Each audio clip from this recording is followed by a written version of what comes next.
పాలు కూడా, milk powder కూడా స్వాతంత్రం వచ్చిన తర్వాత చాలా సంవత్సరాల వరకు మనం ఇతర దేశాల నుంచి ఇంపోర్ట్ చేసుకునే వాళ్ళం. అటువంటి పరిస్థితుల నుంచి దేశ స్థాయిలో, రాష్ట్ర స్థాయిలో గత కాంగ్రెస్ ప్రభుత్వాలు తీసుకున్న నిర్ణయాల వల్ల ఈరోజు మన దేశం ఆ రోజు 36 కోట్ల మందికి ఆహార ధాన్యాలు సప్లై చేయలేని పరిస్థితిలో ఈరోజు 127 కోట్ల ఉన్న జనాభాకి మనం ఫుడ్ ప్రొడక్షన్ లో సెల్ఫ్ సఫిషియన్సీ కాకుండా 100కు పై దేశాలకి ఈరోజు భారతదేశం నుంచి వ్యవసాయ ఉత్పత్తులు పోతున్న విషయం మనం గర్వంగా చెప్పుకోవాలని చెప్పి మనం చేస్తాను. అదేవిధంగా నేను మాట్లాడే మీరు మాట్లాడండి. అదేవిధంగా బియ్యం, గోధుమల ఉత్పత్తిలో ప్రపంచంలో భారతదేశం ఈరోజు ద్వితీయ స్థానంలో ఉండడం ఇది చాలా గర్వకారణమని మనం చేస్తున్నాం. ఒకనాడు మనం గోధుమలు అమెరికా నుంచి ఇంపోర్ట్ చేసుకునేది. ఈరోజు భారతదేశంలో గోధుమల ఉత్పత్తి అమెరికా కంటే 2 ఇంతలని చెప్పి మనం చేస్తున్నాం. అదేవిధంగా తెలంగాణ వస్తుంది. బియ్యం కూడా స్వాతంత్రం వచ్చినప్పుడు 20 మిలియన్ టన్నుల ఉత్పత్తి ఉంటే ఈరోజు 100 మిలియన్ టన్నులు. గోధుమలు 7 మిలియన్ టన్నులు ఉంటే ఈరోజు 92 మిలియన్ టన్నులు. పత్తి, రాగులు, సజ్జలు, జొన్నలు, పప్పు ధాన్యాలు, చెరుకు, చాలా రకాల పండ్లు, కూరగాయల ఉత్పత్తిలో ప్రపంచంలో ఈరోజు భారతదేశం ప్రథమ స్థానం కానీ ద్వితీయ స్థానం ఉండడం మా అందరికీ చాలా సంతోషమైన విషయం. పాల ఉత్పత్తిలో నేను ముందు చెప్పాను, స్వాతంత్రం వచ్చిన తర్వాత మిల్క్ పౌడర్ మనం ఇంపోర్ట్ చేసుకునే వాళ్ళం. పాల ఉత్పత్తిలో ఆ రోజు 17 మిలియన్ టన్నుల నుంచి ఈరోజు 140 మిలియన్ టన్నులకు పెరిగి ప్రపంచంలో భారతదేశం పాల ఉత్పత్తిలో ఈరోజు నెంబర్ 1గా ఉండడం ఇది చాలా సంతృప్తి ఇచ్చే విషయం చెప్పి మనం చేస్తున్నాను. అదేవిధంగా పోయిన సంవత్సరం భారతదేశం నుంచి రైస్ ఎక్స్పోర్ట్స్, బియ్యం ఎక్స్పోర్ట్స్ 65,000 కోట్ల రూపాయల రైస్ మనం ఎక్స్పోర్ట్ చేయడం జరిగింది. అన్ని వ్యవసాయ ఉత్పత్తులు కలిపి 100కు మోర్ దెన్ 100 కంట్రీస్ కి 130,000 కోట్ల రూపాయలు మనం వ్యవసాయ ఉత్పత్తులు చేసిన విషయం నేను మనం చేస్తాను. స్వాతంత్రం తర్వాత నెహ్రూ గారు, ఆ తర్వాత ఇందిరాగాంధీ గారు, తర్వాత ప్రధానమంత్రులు భారతదేశంలో ఈ పరిస్థితి గమనించి వ్యవసాయం ఆధునీకరణ చేయాలి, వ్యవసాయానికి సరైన సౌకర్యాలు కల్పించాలనే ఉద్దేశంతో మరి Indian council of agriculture research ICAR అని పెట్టి మరి ఈ దేశంలో ఎన్నో రీసెర్చ్ ఇన్స్టిట్యూట్ పెట్టడం జరిగింది. అదేవిధంగా 40 అగ్రికల్చర్ యూనివర్సిటీస్ వాళ్ళు ప్రారంభించారు. From lab to land, laboratory నుంచి ల్యాండ్ కి ఉపయోగకరమైన విషయాలు రావాలనే ఉద్దేశంతో ఆధునీకరణ కోసం మరి ఎన్నో చర్యలు తీసుకుని నేను గుర్తు చేస్తున్నాను. అదేవిధంగా మరి ఈ రోజున్నీ నిధులు లేకపోయినా, సాంకేతిక నైపుణ్యం లేకపోయినా, భారీ పరికరాలు లేకపోయినా మరి నెహ్రూ గారు, ఇందిరాగాంధీ గారి విజన్తో, ఆనాటి కాంగ్రెస్ ప్రభుత్వాల విజన్తో మరి మన రాష్ట్రంలో నాగార్జున సాగర్ కానీ, శ్రీశైలం కానీ, శ్రీరామ్ సాగర్ కానీ మరి ఇటువంటి భారీ ప్రాజెక్టులు కట్టడం జరిగింది.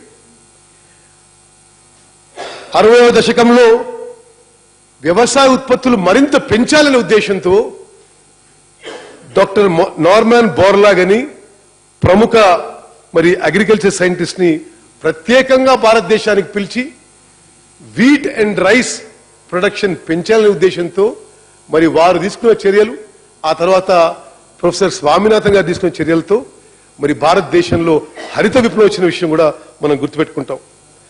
అదేవిధంగా ఆనాటి వరకు బ్యాంకుల నుంచి సామాన్య ప్రజానీకానికి, రైతులకి ఎటువంటి బ్యాంకు సౌకర్యాలు అందే పరిస్థితి లేకుండా బ్యాంకుల జాతీయకరణ, నేషనలైజేషన్ చేసి మరి మారుమూల గ్రామీణ ప్రాంతాల్లో రైతులకు కూడా బ్యాంకింగ్ సౌకర్యం అందించింది ఆనాటి కాంగ్రెస్ ప్రభుత్వం మనం చేస్తాం. ఈరోజు దేశంలో మరి ఆకలి చావుల సాధారణంగా ఉన్న దేశం నుంచి ఈరోజు మన దేశంలో 25 కోట్ల టన్నుల ఆహార ధాన్యాలు, 14 కోట్ల టన్నుల మరి పాల ఉత్పత్తి జరుగుతున్న విషయం నేను గుర్తు చేస్తున్నాను. చాలా సందర్భంగా గత కాంగ్రెస్ ప్రభుత్వాలు వ్యవసాయానికి కానీ ఇతర రంగాల్లో ఏమీ చేయనట్టుగా చాలా మంది మాట్లాడుతుంటారు. ఇది మేము కరెక్ట్ చేయాలి. 2004 నుంచి 2014 వరకు కేంద్రంలో రాష్ట్రంలో ఉన్న కాంగ్రెస్ ప్రభుత్వాలు మొట్టమొదటిసారి వ్యవసాయపు రుణాలపై 9% నుంచి 7% ఇంట్రెస్ట్ తగ్గించి, 7% నుంచి 4% తగ్గించి, 4% నుంచి చివరిగా ఇక్కడున్న కాంగ్రెస్ ప్రభుత్వం వడ్డీ లేని రుణాలు మరి రైతులకు ఇచ్చిన విషయం మేము గుర్తు చేస్తున్నాం. అదేవిధంగా ఏ విధంగా వ్యవసాయానికి రైతులకు బ్యాంకు నుంచి లోన్లు పెంచాలి, ప్రైవేట్ మనీ లెండర్స్ నుంచి కాపాడాలనే ఉద్దేశంతో 2004లో వ్యవసాయ రుణాలు ఈ దేశంలో 85,000 కోట్లుంటే 2014 వరకు 6 లక్షల కోట్లు పెంచే విధంగా గత కాంగ్రెస్ ప్రభుత్వాలు చర్యలు తీసుకున్న విషయం అందరికీ గుర్తు చేస్తున్నాం. అదేవిధంగా 2004 ఆ సందర్భంగా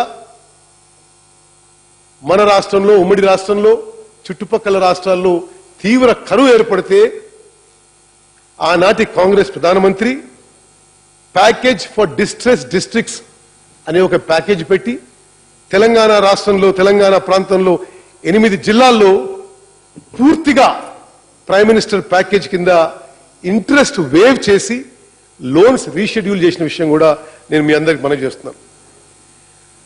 minimum support price and procurement విషయంలో ఆనాటి కేంద్ర రాష్ట్ర ప్రభుత్వాలు ఎంతో శ్రద్ధ తీసుకొని రైతు పండించిన ప్రతి గింజకి సరి అయిన సమయంలో సరి అయిన రేట్ ఇచ్చి కొనుగోలు చేయడం ఇది ప్రభుత్వాల ప్రాథమిక బాధ్యత అని భావించి కమిట్మెంట్తో, సిన్సియారిటీతో ముందుకు పోయిన విషయం ఒకసారి మనవి చేస్తున్నాను. కొన్ని అంకెలు మేము ముందు ఉంచుతున్నారు. 98 నుంచి 2004 వరకు ఎన్డీఏ ప్రభుత్వంలో వరి క్వింటాల్కి ఎంఎస్పి మొత్తం 100 రూపాయలే పెంచితే 2004 నుంచి 2014 వరకు యూపీఏ ప్రభుత్వం వరికి క్వింటాల్కి 800 రూపాయలు ఎంఎస్పి పెంచిన విషయాన్ని మనం చేస్తున్నాం. ఈ రోజు చాలా బాధాకరమైన విషయం, ఎంఎస్పి విషయంలో, ప్రొక్యూర్మెంట్ విషయంలో ఇక్కడి రాష్ట్ర ప్రభుత్వం కానీ అక్కడి కేంద్ర ప్రభుత్వం కానీ పూర్తిగా ఒక నిర్లక్ష్య వైఖరితో ఉండడం, ఇది చాలా బాధాకర విషయాన్ని మనం చేస్తున్నాం. మరి అదే విధంగా మేడం స్పీకర్, ప్రస్తుతం కేంద్రంలో ఉన్న బీజేపీ ప్రభుత్వం మొన్న జరిగిన ఎన్నికల్లో ఎంఎస్ స్వామినాథన్ కమిటీ రిపోర్ట్ అమలు చేస్తాం ఎంఎస్పి విషయంలో, ప్రొక్యూర్మెంట్ విషయంలో అని ఎన్నికల హామీ మరి ప్రస్తుత ప్రధానమంత్రి నరేంద్ర మోదీ గారు పదే ఎన్నికలు చెప్పి ఆ రిపోర్టు ప్రకారం వ్యవసాయ ఉత్పత్తులకి ఎంఎస్ స్వామినాథన్ కమిటీ రిపోర్ట్ ప్రకారం కాస్ట్, ఆ యొక్క వ్యవసాయ ఉత్పత్తి పండించడానికి ఎంత కాస్ట్ అయితే కాస్ట్ ప్లస్ 50% మీద కేంద్ర ప్రభుత్వం మొత్తం ఉత్పత్తిని కొనుగోలు చేస్తామని చెప్పి ఎన్నికల హామీ బీజేపీ ప్రస్తుత ప్రధానమంత్రి ఇది పూర్తిగా మర్చిపోవడం, విస్మరించడం ఇది చాలా బాధాకరమైన విషయం. అదేవిధంగా ఉమ్మడి ఆంధ్రప్రదేశ్లో స్వతంత్ర భారతదేశంలో మొట్టమొదటిసారిగా రైతులందరికీ ఉచిత విద్యుత్ ఇచ్చిన ఘనత కాంగ్రెస్ ప్రభుత్వాన్ని చెప్పి నేను మనం చేస్తున్నాను. ఆ రోజు వరకున్న మొత్తం విద్యుత్ బకాయిలు 1,200 కోట్ల రూపాయలు కూడా మాఫీ చేసిన విషయం మీ అందరికి మనం చేస్తున్నాను. రైతులకి అదనంగా కొంత ఇన్కమ్ క్రియేట్ చేయాలనే ఉద్దేశంతో పశుక్రాంతి పథకం కింద, సబ్సిడీ కింద ఈ రాష్ట్రంలో 1,00,000 పశువులు ఇచ్చిన విషయం కూడా మేము మనం చేస్తున్నాం. బీటీ కాటన్ సీడ్ 50% తగ్గించి పత్తి, అత్యున్నత పత్తి ఉత్పత్తి కేంద్రం తెలంగాణ ప్రాంతం కావాలనే లక్ష్యంతో చేసి ఈరోజు మొత్తం దక్షిణ భారతదేశంలో తెలంగాణ ప్రాంతంలో 50% పత్తి పండడం ఇది ఆ బీటీ కాటన్ సీడ్ తగ్గించిన పరిణామం అని చెప్పి నేను మనం చేస్తున్నాను. అదేవిధంగా గౌరవ పెద్దలు వ్యవసాయ శాఖ మంత్రి గారిని మనం చేస్తున్నాను. ప్రతి ప్రభుత్వం గతంలో కాంగ్రెస్ ప్రభుత్వం బ్యాంక్ సర్వీసెస్ మనం రైతులని మనీ లెండర్స్ నుంచి కాపాడాలి, బ్యాంకింగ్ సర్వీస్ ఎక్స్టెండ్ చేసే ఉద్దేశంతో చాలా చిత్తశుద్ధితో పనిచేస్తాం. మరి గతంలో ఎస్ఎల్బిసి మీటింగ్స్ ఏ విధంగా జరిగేవి, ఇప్పుడు ఎస్ఎల్పిసి మీటింగ్స్ ఏ విధంగా జరుగుతున్నాయో మరి మీరు కూడా గమనించాలని చెప్పి మనం చేస్తున్నాం. 2004లో తెలంగాణలో 10 జిల్లాల్లో పంట రుణాలు 3,500 కోట్లుంటే 2004లో పంట రుణాలు తెలంగాణలో 10 జిల్లాలో 3,500 కోట్లుంటే 2014 వరకు పంట రుణాలు 25,178 కోట్లు పెంచిన ఘనత గత కాంగ్రెస్ ప్రభుత్వం చెప్పి మనం చేస్తున్నారు. పంట రుణాలు ఒక దశాబ్ద కాలంలో 3,500 కోట్ల నుంచి 25,000 కోట్లకి రైతులకు పెంచిన విషయం మనం చేస్తున్నాం. అదేవిధంగా ఇప్పుడు కూడా మనం ఒక రుణమాఫీ చూస్తున్నాం. మరి ఎన్నికల్లో చెప్పిన మాట ఒకటి, ఎన్నికల తర్వాత చెప్పిన మాట ఒకటి, 2015లో చెప్పిన మాట ఒకటి, 2016లో చెప్పిన మాట ఒకటి.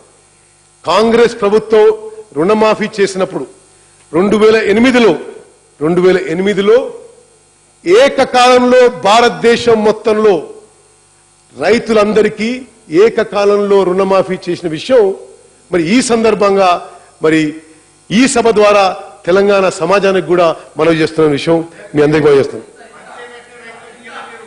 రైట్ మంత్రి గారు ఆ రోజు ఎంత వేవ్ చేసినామో ఇన్ఫ్లేషన్ తో కలుపుకొని మీరు ఎంత వేవ్ చేస్తున్నారో ఒకసారి లెక్కేస్తే మీకే స్పష్టంగా ఉంటుంది మనం చేస్తాం. అదేవిధంగా రుణమాఫీ వర్తించని రైతులకి 5,000 రూపాయలు మరి కంపెన్సేషన్ పారితోషికంగా ఇచ్చి 18,000 కోట్ల రూపాయలు రైతులకు ఇచ్చిన విషయం మనం చేస్తున్నాం. ఎస్ తెలంగాణ. అదేవిధంగా మరి ఆహార ధాన్యాల ఉత్పత్తి 1956లో తెలంగాణలో 10 జిల్లాల్లో 14 లక్షల టన్నులు ఉంటే 2004 వరకు 57 లక్షల టన్నులకు పెరిగింది. 2014లో ఆహార ధాన్యాల ఉత్పత్తి తెలంగాణ రాష్ట్రంలో 107 లక్షల టన్నులకి పెరిగిన విషయం మీరిచ్చిన సోషియో ఎకనామిక్ సర్వేలో ఉంది. అదేవిధంగా మరి ఇప్పుడు మనం ఇదే సరే నేను దానికి వస్తా. మరి ప్రస్తుతం జరుగుతున్న విషయం సరే ఎవరో మిత్రుడు ఇప్పుడు విషయం చెప్పడానికి ఇప్పుడు విషయం కూడా జాగ్రత్తగా వినాలి. ఇది నా అంకెలు కాదు, సోషియో ఎకనామిక్ సర్వే 2016లో నేను అంకెల్ని మనం చేస్తున్నాను. తెలంగాణ రాష్ట్రం వచ్చినాడు తెలంగాణలో 10 జిల్లాల్లో 2013-14లో ఫుడ్ గ్రెయిన్స్ ప్రొడక్షన్ ఆహార ధాన్యాల ఉత్పత్తి మొత్తం తెలంగాణలో మన రైతులందరూ కలిసి పండించిన ఆహార ధాన్యాలు 107.49 lakh టన్స్. 2014-15 అంటే ఒక సంవత్సరం మీ పరిపాలన తర్వాత తెలంగాణలో ఆహార ధాన్యాల ఉత్పత్తి 107 లక్షల టన్నుల నుంచి 72 లక్షల టన్నులకు పడ్డది. 27%. రైట్ సరే నేను కంప్లీట్ చేసి మీరు మాట్లాడండి. అంటే రైట్ 2015-16లో సరే కరువు వలనో మీ నిర్లక్ష్యమో మరి ఇతర కారణాల్లో మాట్లాడదాం. 15-16 ఈ అంకెలు మీరిచ్చిన బుక్స్ నుంచే ఇస్తున్నాను. 13-14లో తెలంగాణలో ఆహార ధాన్యాల ఉత్పత్తి 107 లక్షల టన్నులు. 14-15లో తెలంగాణలో ఆహార ధాన్యాల ఉత్పత్తి 72 లక్షల టన్నులు. 15-16లో తెలంగాణలో ఆహార ధాన్యాల ఉత్పత్తి 49 లక్షల టన్నులు. అంటే ఈ 30 నెలల్లో తెలంగాణలో రైతు ఆదాయం సగానికి సగం పడిపోయిందా లేదా అని ఒక విషయం దయచేసి ఆలోచించి మనం చేస్తాం. అదేవిధంగా కాటన్ విషయం, పత్తి విషయం 13-14లో 42 lakh బేల్స్, 14-15లో 35 lakh బేల్స్, అది కూడా క్రమంగా తగ్గిపోతుంది. నెట్ ఇరిగేటెడ్ ఏరియా మరి 13-14లో 14-15లో 15-16లో తగ్గిపోయిన విషయం మరి మనందరికీ ఇచ్చిన సోషియో ఎకనామిక్ సర్వేలో ఉంది. ఇంకా ముఖ్యమైన విషయం మొత్తం తెలంగాణలో రైతులు అందరూ కలిసి పండించే పంట విలువ, ఎందుకంటే రైతులందరి ఆదాయం అందరి పంట విలువ 13-14లో 40 gross state domestic produce at current prices in respect of agricultural crops 13-14లో 44,000 కోట్లు, 14-15లో 41,000 కోట్లు, 15-16లో 36,000 కోట్లు. ఇది మన తెలంగాణ ప్రభుత్వం మనకిచ్చిన సోషియో ఎకనామిక్ సర్వే ఫిగర్స్ అని చెప్పి నేను మనం చేస్తాను. అంటే ఎవరు కారణమా మీరు ఆలోచన చేయగలుగుతారు.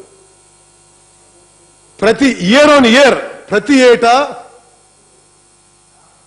అగ్రికల్చర్ ప్రొడక్షన్ కానీ జిఎస్డిపి అగ్రికల్చర్ కానీ తగ్గుతున్న విషయం మనం తెలంగాణ పౌరులుగా కొంత జాగ్రత్తగా గమనించాలని చెప్పి మనం చేస్తున్నాం. అదేవిధంగా గౌరవ అగ్రికల్చర్ మినిస్టర్ గారికి లోన్ల విషయంలో కూడా ఇది ఎస్ఎల్బిసి రిపోర్ట్ చూడండి మీరు. మార్చి 2015లో రైతులకి బ్యాంకుల నుంచి 37,000 కోట్లు వస్తే మార్చి 2016లో 31,000 కోట్లకు పడిపోయింది. అంటే గతంలోనే బ్యాంకుల నుంచి రైతులకి లోన్లు పెరుగుతూ ఉండేవి. ఈ figure is from September SLBC report. మార్చి 2015లో బ్యాంకుల నుంచి రైతులకి 37,000 కోట్ల పంట రుణాలు వస్తే మార్చి 2016లో 31,000 కోట్లు వచ్చిన విషయం ఇది కొంత మరి మన అందరికీ ఆలోచన చేయాల్సిన విషయం చెప్పి మనం చేస్తున్నాం. అదేవిధంగా మరి రుణమాఫీ విషయంలో ప్రస్తుతం అధికారంలో ఉన్న పెద్దలు ఎన్నికల్లో ₹1,00,000 రుణమాఫీ అన్నారు. ₹1,00,000 రుణమాఫీ 4 ఇన్స్టాల్మెంట్స్ అనలేదు. ఆ రోజు ₹1,00,000 రుణమాఫీ అన్నారు. ఎన్నికల్లో మరి మీరు గెలిచి అధికారంలో వచ్చిన తర్వాత 4 ఇన్స్టాల్మెంట్స్ అన్నారు. మేడం స్పీకర్, 2 సందర్భాల్లో గౌరవ ముఖ్యమంత్రి గారు ఈ శాసనసభలో అక్టోబర్ 2015లో 13 మార్చి 2016లో FRBM fiscal responsibility and budget management విషయంలో కేంద్ర ప్రభుత్వాన్ని మేము అడిగాం. మా బారోయింగ్ కెపాసిటీ పెంచితే 3 to 3.5% పెంచితే మరో 3,000 కోట్లు రాష్ట్రానికి వస్తాయి. అది ఉపయోగించి మీరు ఏకకాలంలో రుణమాఫీ చేస్తున్న మాట ముఖ్యమంత్రి గారు ఈ శాసనసభలో తెలంగాణ రైతాంగానికి ఇచ్చి మరి మాట తప్పుతున్న విషయం మీకు మనం చేస్తున్నారు. ఈ రోజు ముఖ్యమంత్రి గారు ఉండి జవాబు చెప్తే బాగుండేది. ఎందుకంటే 3 to 3.5% ఎఫ్ఆర్బిఎం పెంచడానికి కేంద్ర ప్రభుత్వం అనుమతిచ్చింది. ఈ సంవత్సరం ఈ రాష్ట్ర ప్రభుత్వం 3.5% పెంచి సుమారు 21,900 కోట్ల రూపాయలు అప్పు తీసుకొచ్చినా మరి ఎందుకు రైతుల మీద కనికరం లేదా, మరి మీకు మనసొప్పడం లేదా, అది రైతు రుణమాఫీ ఏకకాలంలో పూర్తి చేయడం లేదని చెప్పి నేను మరి ప్రభుత్వంలో ఉన్న పెద్దలని ప్రశ్నిస్తున్నాను. అదేవిధంగా చాలా సందర్భంగా నేను చూస్తున్నా, వాటర్ గ్రిడ్కి అక్కడికి వెళ్ళి ఇచ్చినావు, ఇక్కడికి వెళ్ళి ఇచ్చినావు, వీడికి వెళ్ళి ఇచ్చినావు, 10,000 కోట్లు పెట్టినావు. ఈ ప్రాజెక్టుకి ఇంకో 10,000 కోట్లు పెట్టినావు. మరి మీరు 10,000 కోట్లలో తెలంగాణ ప్రజలను తాకట్టు పెట్టి, భవిష్యత్తు తాకట్టు పెట్టి మీరు లోన్లు తీసుకొచ్చినప్పుడు ఎందుకు దయనీయ పరిస్థితిలో ఉన్న తెలంగాణ రైతు, ఎందుకు సంక్షోభంలో ఉన్న తెలంగాణ రైతు ఆదుకోవడానికి మీరు రుణమాఫీ పూర్తి చేయడానికి మీకు మనసొప్పడం లేదో తెలంగాణ రైతుకు మీరు సమాధానం చెప్పని చెప్పి మనం చేస్తున్నాను. అదేవిధంగా మరి గౌరవ అగ్రికల్చర్ మినిస్టర్ గారి మీద నాకు చాలా గౌరవం ఉంది. Very senior committed person. కానీ ఈరోజు వచ్చిన స్టేట్మెంట్లు మాత్రం చాలా వాస్తవానికి దూరమైన విషయాలు. అసలు మీరు ఇచ్చే ఇంట్రెస్ట్లు, మీరు ఎవరైనా ఎమ్మెల్యేలు అడగండి, మీరు ఇచ్చే ఇన్స్టాల్మెంటు బ్యాంకులు ఇంట్రెస్ట్ అడ్జస్ట్ చేస్తున్నాయి. మీరు పదే స్టేట్మెంట్ ఇస్తుంటారు, ఆ ఇంట్రెస్ట్ బ్యాంకులు తీసుకోదని చెప్పినాం, మేము స్టేట్మెంట్ ఇచ్చినాం. బ్యాంకులు మిమ్మల్ని లెక్క చేస్తలేవు. మీరిచ్చిన ఇన్స్టాల్మెంటు బ్యాంకులు ఇంట్రెస్ట్ కింద అడ్జస్ట్ చేసేసినాయి. ఇంట్రెస్ట్, క్రాప్ ఇన్సూరెన్స్ ప్రీమియము, అదేవిధంగా బ్యాంక్ ఛార్జెస్ పోగా ఏదో కొద్దిగా మిగిలిన పైసలు ఆ రైతుకి ఇస్తున్నారు. ఈరోజు తెలంగాణలో 37 లక్షల మంది రైతుల పాస్బుక్లు బ్యాంకులో తాకట్టు పెట్టుండి 3 ఏళ్ల సంధి వాళ్ళకి కొత్తగా పంట రుణాలు రావు, ఆ పాస్బుక్స్ తాకట్టు పెట్టుంటాయి. మరి మనం రైతులని మరింత మనీ లెండర్స్ దిక్కు నూకుతున్నాం అని చెప్పి మనం చేస్తున్నాం. మనం పోయిన శాసనసభలో ఒక మనీ లెండింగ్ యాక్ట్ పాస్ చేసినాం. మరి మీకు గుర్తుంటది, ఈ మనీ లెండింగ్ యాక్ట్ కింద ప్రైవేట్ మనీ లెండర్స్ మీద కొంత నియంత్రణ ఉండాలి. మరి మంత్రి గారు మీరు జవాబు చెప్పాలి. ఆ మనీ లెండర్స్ యాక్ట్ కింద మీరు ఒక్కరిపైన చర్య తీసుకున్నారా? అసలు అది ఆ చట్టం ఉన్నట్టు యాక్ట్ ఉన్నట్టు కూడా ఎవరు తెలియదు. మరి నేను సవినయంగా కాంగ్రెస్ పార్టీ నుంచి మరోమారు అప్పీల్ చేస్తున్నా, ఇంతకంటే మన ప్రియారిటీ ఏముంటది? 37 లక్షల మంది రైతులకి మీరిచ్చిన మాట నిలబెట్టుకొని ఏకకాలంలో రుణమాఫీ పూర్తి చేయాలని చెప్పి కాంగ్రెస్ పార్టీ నుంచి మేము డిమాండ్ చేస్తున్నాం. అదేవిధంగా మరి మంత్రి గారు ఇన్సూరెన్స్ గురించి ఈ విషయంలో ఒక పెద్ద నోట్ ఇచ్చిండు. ఈరోజు ప్రైవేట్ ఇన్సూరెన్స్ కంపెనీస్ సుమారు సంవత్సరానికి 100 కోట్ల రూపాయలు రైతుల నుంచి ప్రీమియం కలెక్ట్ చేస్తున్నాయి. మీకు తెలిసి గత సంవత్సరంలో ఎక్కడైనా సరే ఇన్సూరెన్స్ కంపెనీస్ పంట నష్టపోయిన రైతుకి ఇన్సూరెన్స్ క్లెయిమ్ ఆనర్ చేసి కంపెన్సేషన్ ఇచ్చిన దాఖలాలు ఉంటే మాకు కూడా చెప్పండి, మనం చేస్తాం. మాకు తెలిసి ఈ పోయిన ఫైనాన్షియల్ ఇయర్ లో insurance companies have not responded. అదేవిధంగా ఇన్పుట్ సబ్సిడీ, ఈరోజు చర్చలో మరో విషయం. ఇన్పుట్ సబ్సిడీ ప్రకృతి వైపరీత్యాల వల్ల నష్టపోయిన రైతుకి కేంద్ర రాష్ట్ర ప్రభుత్వాలు ఆదుకోవడానికి ఇన్పుట్ సబ్సిడీ మీరు 2015లో నష్టపోయిన పంటకి మీరు అంచనా వేసి కేంద్ర ప్రభుత్వానికి తెలంగాణలో రైతు 2500 కోట్లు నష్టపోయిండు, ఇది కంపెన్సేషన్ గా ఇన్పుట్ సబ్సిడీగా కేంద్ర ప్రభుత్వాన్ని మీరు డిమాండ్ చేస్తే వాళ్ళు విదర్భకి 3000 కోట్లు ఇచ్చిండ్రు, కానీ మీకు కేవలం 790 కోట్లు ఇచ్చిండ్రు. 790 కోట్లు ఈ రాష్ట్ర ఖజానాకి ఏప్రిల్ నెలలో చేరినాయి. నష్టపోయిన రైతుకి, ప్రకృతి వైపరీత్యం నష్టపోయిన రైతుకి తన పంట నష్టానికి 790 కోట్లు మీకు ఇస్తే ఆ ఇన్పుట్ సబ్సిడీ మీరు డైవర్ట్ చేసుకొని ఇతర శాఖలకి ఇతరకి ఉపయోగించడం ఇది సబబా అని చెప్పి ప్రభుత్వాన్ని మేము ప్రశ్నిస్తున్నాం. ఇన్పుట్ సబ్సిడీ ఏప్రిల్లో 8 నెలలైంది రాష్ట్ర ప్రభుత్వానికి వచ్చి కేంద్ర ప్రభుత్వం నుంచి. ఈ 8 నెలల్లో మరి ఎందుకు మీరు రైతులకి ఇన్పుట్ సబ్సిడీ అందవేయలేదో దయచేసి జవాబు చెప్పవలసిందిగా నేను మంత్రి గారు కోరుతున్నాను. అదేవిధంగా మొన్న అధిక వర్షాలైతే 2 నెలల క్రితం అధిక వర్షాలైతే మేము కొన్ని జిల్లాలు ప్రాంతాలు పర్యటించినాం. జిల్లా కలెక్టర్లు స్పష్టంగా చెప్తున్నారు, కావలసుకొని ఈ ప్రభుత్వం ఎన్యూమరేషన్ చేయడం లేదు అంటే. ఉదాహరణకి మహబూబ్ నగర్ లో నవాబ్పేట్ మండలంలో మొక్కజొన్న పంట నష్టపోయిన రైతులకి పంట నష్టం అట్లీస్ట్ మేము ఎంఆర్ఓలకు చెప్పినాం, ఆర్డీలకు చెప్పినాం, ఎన్యూమరేట్ చేసుకోండి. రాష్ట్ర ప్రభుత్వమో కేంద్ర ప్రభుత్వమో అది కంపెన్సేషన్ ఎప్పుడు ఇచ్చినా సరే మరి వాళ్ళకు వస్తుందని చెప్పి. మహబూబ్నగర్ జిల్లాలో మొక్కజొన్నకంతే. నిజామాబాద్ లో మరి మీ జిల్లాకి మంత్రి గారు వచ్చి సోయా పంటను చూస్తే ఎంత పెద్ద నష్టపోయిందో మీకు తెలుసు. అక్కడ కూడా కనీసం ఎన్యూమరేట్ చేసుకోవడానికి కూడా మీ ప్రభుత్వం మనసొప్పడం లేదు అంటే ఈ రైతులకి పంట నష్ట పరిహారం ఇన్పుట్ సబ్సిడీ ఇవ్వద్దని మీరు నిర్ణయం తీసుకుంటారా? ఇది సరియైన విషయం, సరియైన నిర్ణయం కాదని చెప్పి మేము మనం చేస్తున్నాను. అదేవిధంగా డ్రిప్ ఇరిగేషన్ గురించి మీరు చెప్పారు, ఆశ్చర్యకరం ఉంది.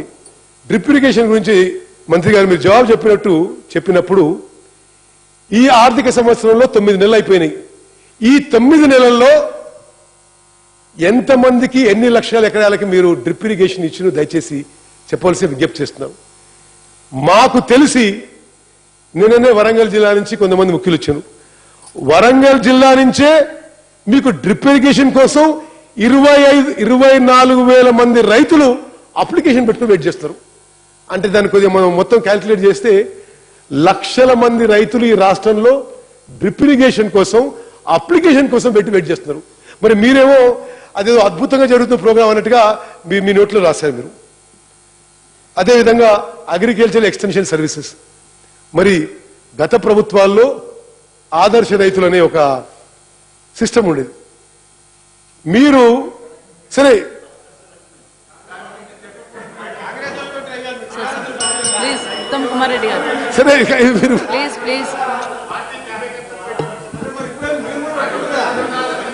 రైట్. గతంలో ఆదర్శ రైతు అనే పద్ధతి ఉండేది. ఓకే, ప్లీజ్ ప్లీజ్ ఇప్పుడు మంత్రి గారు అంటారు 30 నెలలు అయిపోయింది, మీ గవర్నమెంట్ కాలం అయిపోయింది, ఇక రివర్స్ కౌంట్ డౌన్ మొదలైపోయింది, ఇప్పుడు మేము 1000 మందిని పెట్టుకోవడానికి ఇప్పుడు ప్రాసెస్ మొదలు పెడుతున్నాడు. మీరు ప్రాసెస్ మొదలు పెట్టేటప్పుడు, రిక్రూట్మెంట్ చేసేప్పుడు, వాళ్ళు వచ్చేటప్పుడు అప్పటి వరకు మీ గవర్నమెంట్ అయిపోతుంది. మరి అగ్రికల్చర్ ఎక్స్టెన్షన్ సర్వీసెస్ చాలా వీక్గా ఉన్నాయి మంత్రి గారు. ఆదర్శ రైతు సిస్టమ్ మీరు అనవసరంగా అసలు ఇచ్చే చాలా ఆనరేరియం ఉండే, అది ఎందుకు మీరు చేసేసినారో తీసేసినారు. ఇప్పుడు దాని ప్లేస్ లో అసలు there is no system working, there is no system. మరి ఇది అగ్రికల్చర్ ఎక్స్టెన్షన్ సర్వీస్ విషయం. అదేవిధంగా నిజాం షుగర్ ఫ్యాక్టరీ మంత్రి గారు, ఉత్తమ్ కుమార్ రెడ్డి ప్లీజ్ కన్క్లూడ్. మంత్రి గారు నోట్ చేసుకుంటారు మీరు. ఓకే రైట్, సరే. నిజాం షుగర్ ఫ్యాక్టరీ విషయంలో మేడం స్పీకర్ మీ కాన్స్టిట్యున్సీలో ఉంది, బోధన్లో ఉంది, మెట్పల్లిలో ఉంది. రైట్ రైట్, సరే మీరు మాట్లాడండి, ఆ తర్వాత మనమే మాట్లాడతాం.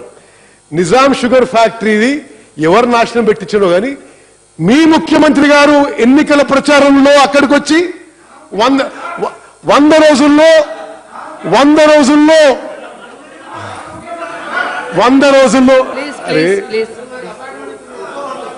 మా ఎమ్మెల్యే అంటే ఆ ముఖ్యమంత్రి అపాయింట్మెంట్ ఇవ్వమంటున్నారు. ఉత్తమ్ కుమార్ రెడ్డి గారు